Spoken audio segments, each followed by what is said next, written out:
deseándote. Cada día, cada noche, deseándote. That dude's voice is just majestic. It's really miraculous. I've probably heard this song for the first time 2 or 3 years ago, and I just can't get it out of my head because his voice, like when you hear the song in good headphones, it just reverberates, man. Somebody El Piso, back once again with yet another video. I decided to come outside today because I was editing for a minute, but I was just plagued with these thoughts, man. Today's video is going to be about a video game, more specifically a character in that video game that I really, truly detest. And I realized that what this character represents is something that needs to be spoken about. So I'm going to share that character with you guys. What we're gonna do, we're gonna go through a little bit of a summary of the video games, plural, because he pops up in another video game. He's in a sequel. We're gonna talk about the video games that he pops up in. We're gonna talk about who he is and what he represents really for certain aspects of humanity. So like, comment, subscribe, and then we're gonna get right into it. So the video game in question is called it's Earthbound and Mother 3, but more specifically the Mother series. When Mother is a Japanese RPG. When that game was brought over to America, it was translated into Earthbound. But you know, die-hard fans like me, we refer to it by its original name, Mother. The character that we're going to talk about is none other than Pokey Minch. Let's get deep. I'm gonna get a little deep because I really do not like this guy.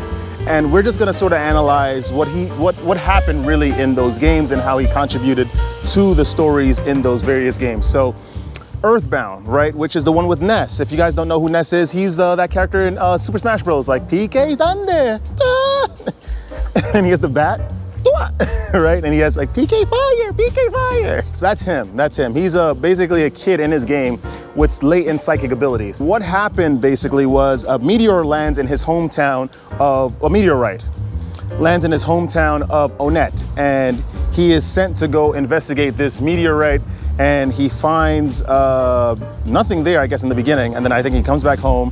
Pokey is his next door neighbor, is Ness's next door neighbor. He comes in and says, listen, I lost my little brother. You gotta go help me get my brother. I think he might be around where the meteorite landed. So you help Pokey go retrieve his little brother Picky. That's his name, Picky. You retrieve him, and then you also meet up this special bug, right, that came from the future and said that, listen, Gygus is the name of this ultimate evil, and he is coming now. Like he's in the future, he'll come, but I think that he knows that I've come back in time to warn certain chosen ones to fight against this evil. So now he has started to employ and deploy evil agents in this timeline to stop the chosen one, which is you, 2 other boys, and a girl. So Pokey, upon hearing this information, he gets all like a little scared. He's like, oh my goodness, that can't be me, right? That's so much of a responsibility. I can't do it.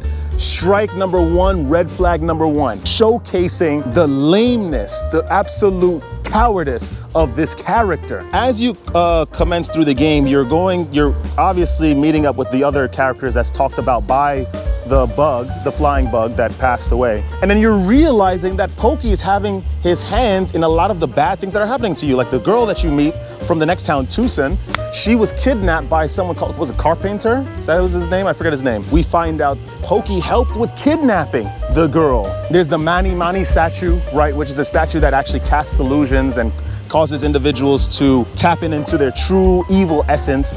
And we find out that Pokey was responsible for moving that Mani Mani statue to a city to enact more evil, culminating in the end of the game when we decide to go in the past to attack Gygus when he was a child, right, or when he was like in his budding form. Lo and behold, when we get to the past, who do we see? Pokey meeting us there, ready to fight, ready to protect Gygus, all because he wants to feel important, right? This is his character, personality, ambitions. He wants to feel important, he wants to feel needed. Mother 3, we have Lucas, right? Lucas is another character that came into the Super Smash Bros. Series and Brawl, I believe, right? He's this other kid, he has a stick. He seemed to function like Ness. Everyone, of course, figured that Lucas was just this copy of Ness, that he wasn't actually a standalone character from his own game. Little did we know that Mother 3 was never released in America, so there was no way of us knowing about Mother 3 unless we downloaded an emulator and understood Japanese, because I don't think a lot of fan translations were out at the time. Animals in general in the forest around the town that Lucas lived started to go a little crazy and frenetic because of some experiments that were being done on these animals. Due to that, one of the experiments going rogue, I think this dinosaur, the mother of Lucas was murdered and killed. Then Lucas has a brother, he has a twin brother named Klaus. Klaus disappears suddenly. We thought that he was also killed. Until we commence with the game, we find out that he is being manipulated, right, by a force. We get to the end of the game, or I think in the mid 3/4 of the game, we find out that it's Master Pokey, right? He comes in to this other dimension, from the dimension with Ness in them from the last game, and decided to commit more evil to feel more important. What is wrong with these characters? And then what ended up happening is that his brother, he was the masked man. That's what he was referred to in Mother 3. And we keep fighting him over and over. He had this very powerful lightning attack. We obtained the Franklin badge, which, as we know from the first Earthbound game, reflects all lightning. We get into this battle with him. We're fighting him over and over. And then suddenly, due to how the battle plays out, he finds out that he is indeed Klaus, he has sentience, and he ends up killing himself. And Pokey, of course, I think retreats into some experiment that he employed Dr. Andonuts, which is the father of one of the main characters from Earthbound. He created this device, this absolutely safe capsule, which as soon as you enter, you can't escape it, and you cannot die in the capsule. It has enough supplies to have you live indefinitely. Right now in the lore, Pokey is still alive. With that summary, why is it that Pokey is such a horrible character, right? Why does Sombra del Piso dislike this guy, and why is his character so intensely grotesque? This dude represents the worst aspects of humanity. What Pokey is a person with no power. He was not gifted like the main character. So what he did is that as soon as he heard the destiny, the call to arms to fight against Gygas, who was coming from the future to torment the past and everything, therein in time, he automatically assumed that he wasn't part of this prophecy, and then he sought to disrupt the main character just to be validated. And also, a lot of his motivations in the game to disrupt Ness was to just attack his character, because Ness was always like this bright-eyed, wide-eyed, optimistic young man that did whatever he needed to do in order to spread good, to spread altruism. And Pokey hated that. He wanted to be the person that gets the glory for doing such acts. This is why characters like that are dangerous. This is why archetypes like that are dangerous, because they exist in real life. Now let's tie this into semen retention. When you're on your personal journeys, as you're retaining your energy, you're retaining your essence, you are growing, you will have the Pokey Minches in your midst that do not like you just because you're you and will seek to disrupt your path. This is what they do. You don't need to have necessary gifts or anything like that. It's just that you are powering up on semen retention. You're becoming much more of a prominent, powerful individual. So individuals will not like you, those ones that embody the Pokey Minch archetype. Let's take it even further on how horrible this character is, how terrible of an individual he is. I don't like how he gets online. There are videos about Pokey Minch saying, oh, it's a tragic case of him. He just wanted to be acknowledged. He was just sad. We need to take pity on him. This dude is horrible. We go to Mother 3 now, and then he realizes that, okay, fighting directly against the chosen ones is a difficult task. So difficult, in fact, that I lost and I had to escape to another dimension. What I'm gonna do this time is that I'm going to try to control one of the chosen ones this time, because Klaus, which was Lucas's brother, was gifted with the psychic powers as Lucas was as well. I forgot to mention that part of Mother 3 as well.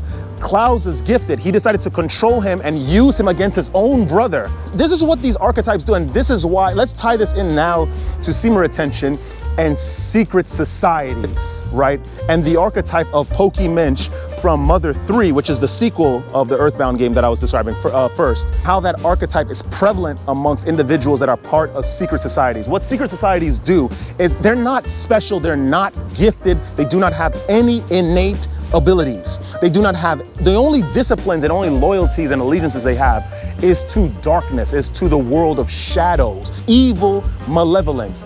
What these guys do, they're the masters of manipulation, the masters of being conniving. They are the con artists of the century. They manipulate people that are special, people that have went through the semen retention practice and developed their discipline and turn them against other individuals that are also on the practice when they are fighting for the same thing, light, benevolent, altruistic, creative expression in order to ascend all the souls of this place.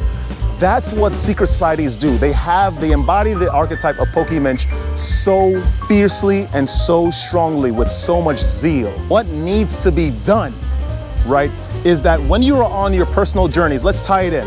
When you're on your personal journeys of semen retention, when you guys are ascending and becoming more powerful, you need to understand that the majority of the individuals in your midst are not on your team. Let me repeat that again. The majority of individuals in your midst do not support you. They want to see you fail.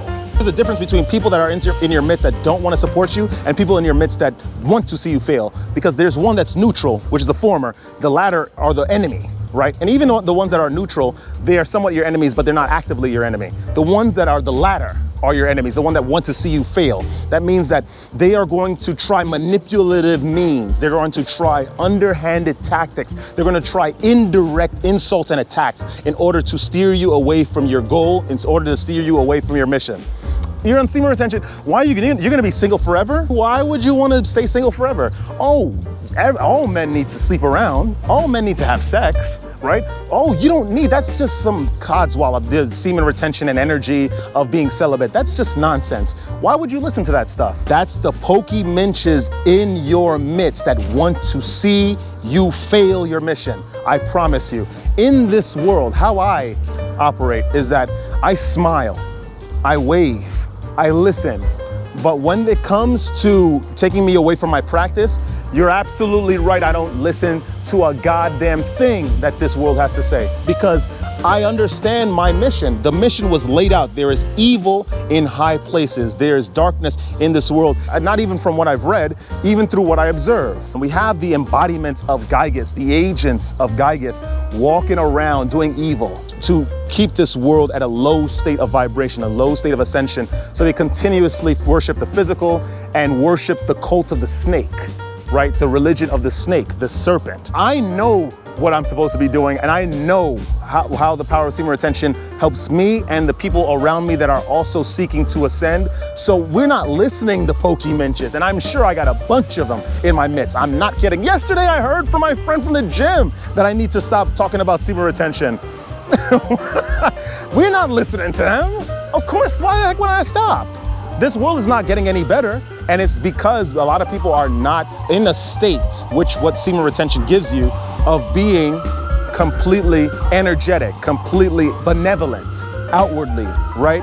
And until we get at that state, then I'm not gonna stop talking. That's the issue, guys. That's the problem that we need to face. There are people in secret societies, I'm telling you this. We're not just talking about the Illuminati. We're not just talking about whatever other cults are out there, these witch covens, all that stuff. We are talking about these other secret societies that are sects of these things because they understood how to infiltrate more and more of societies and try to cull threats and nip them at the bud. These people are around embodying the Pokey Minch archetype and trying to influence and utilize us individuals, us powerful retainers, individuals that are far on the practice, not the ones that are failing at 1 month, the 2 months, the ones that have been going for a long time.